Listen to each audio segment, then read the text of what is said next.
உங்களுக்கு community certificate, nativity certificate, income certificate, unemployment certificate, widow certificate, இந்த மாதிரி உங்களுக்கு தேவையான எல்லா சர்டிபிகேட்டுமே ஆன்லைன்ல நீங்களே அப்ளை பண்ணி டவுன்லோட் பண்ணிக்கலாம். அதுக்கு தேவையான வெப்சைட் தான் இந்த டிஎன் இ சேவை. இந்த வெப்சைட்ல எப்படி யூசர் ஐடி கிரியேட் பண்றது அப்படிங்கறது தான் இப்ப பார்க்க போறோம். நீங்க வச்சிருக்க ப்ரௌசர்ல கூகுளுக்கு போயிருக்கோங்க. கூகுள்ல இ சேவை அப்படின்னு டைப் பண்ணி என்டர் பண்ணிக்கோங்க. இதுல பாருங்க ஃபர்ஸ்ட் ஒரு வெப்சைட் தான் tnisavai.tn.gov.in அப்படிங்கிற கவர்மெண்டோட அபிஷியல் வெப்சைட். இதை கிளிக் பண்ணி ஓபன் பண்ணிக்கோங்க. ஓபன் பண்ணதும் இதுல பாருங்க ரைட் சைடு இந்த கார்னர்ல நீங்க லாங்குவேஜ் செலக்ட் பண்ணிக்கலாம். இப்போ எனக்கு தமிழ் வெர்ஷன்ல இருக்குது. சோ நான் இதை கிளிக் பண்ணி என்னுடைய வெப் பேஜை நான் இங்கிலீஷ் வெர்ஷனுக்கு அப்படியே மாத்திக்கிட்டேன். இப்போ இந்த இடத்துல பாருங்க உங்களுக்கு டிரான்சிஷன் லாகின், சிட்டிசன் லாகின் அப்படின்னு ரெண்டு இருக்குது. இதுல சிட்டிசன் லாகின் கிளிக் பண்ணிக்கோங்க. இப்போ இந்த பேஜ்ல பாருங்க உங்களுக்கு user name, password, captcha entry பண்ண சொல்றாங்க. இது நம்ம கிட்ட இல்ல கிரியேட் பண்ணணும். சோ நீங்க அதுக்கு என்ன பண்ணணும் அப்படின்னா இங்க இருக்கு பாருங்க நியூ ரிஜிஸ்டர் சைன் அப் அப்படிங்கிற ஆப்ஷன்.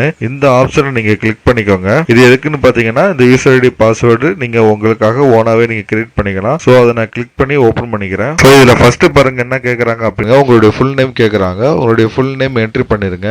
அடுத்து இந்த டிஸ்ட்ரிக்ட் செலக்ட் பண்ணி உங்களுடைய டிஸ்ட்ரிக்ட் எந்த டிஸ்ட்ரிக்டோ அந்த டிஸ்ட்ரிக்ட் செலக்ட் பண்ணிக்கோங்க. அடுத்து உங்களுக்கு லோட் ஆயிட்டு தாலுகா வரும். உங்களுடைய தாலுகாவை நீங்க செலக்ட் பண்ணிக்கோங்க. அடுத்து உங்களுடைய மொபைல் நம்பரை நீங்க என்ட்ரி பண்ணிக்கோங்க. என்ட்ரி பண்ணிட்டு உங்க மெயில் ஐடியை இந்த இடத்துல என்ட்ரி பண்ணிருங்க. என்ட்ரி பண்ணிட்டு உங்களுடைய ஆதார் நம்பர் இந்த இடத்துல என்ட்ரி பண்ணிருங்க. ஆதார் நம்பர் கரெக்டா என்ட்ரி பண்ணிருங்க. ஏன்னா உங்களுக்கு ஓடிபி வெரிஃபிகேஷன் உங்களை ஆதார் நம்பர் பேஸ் பண்ணி தான் வரும். ஆதார் நம்பரை எந்த மொபைல் நம்பருக்கு லிங்க் பண்ணிருக்கீங்களோ அந்த மொபைல் நம்பருக்கு தான் ஓடிபி வரும். லாகின் ஐடி உங்களுக்கு லாகின் பண்ண போது என்ன யூசர் ஐடி கொடுக்கணும்னு நினைக்கிறீங்களோ அந்த யூசர் ஐடியை லாகின் ஐடியை அங்க கொடுத்துக்கோங்க. பாஸ்வேர்டு இந்த இடத்துல என்ட்ரி பண்ணிருங்க. பாஸ்வேர்டு பாத்தீங்கன்னா உங்களுக்கு capital letter, small letter, special characters, numbers இந்த மாதிரி மிக்ஸ் பண்ணி என்ட்ரி பண்ணிக்கோங்க. அடுத்து கடைசியா கேப்சா என்ட்ரி பண்ணுங்க.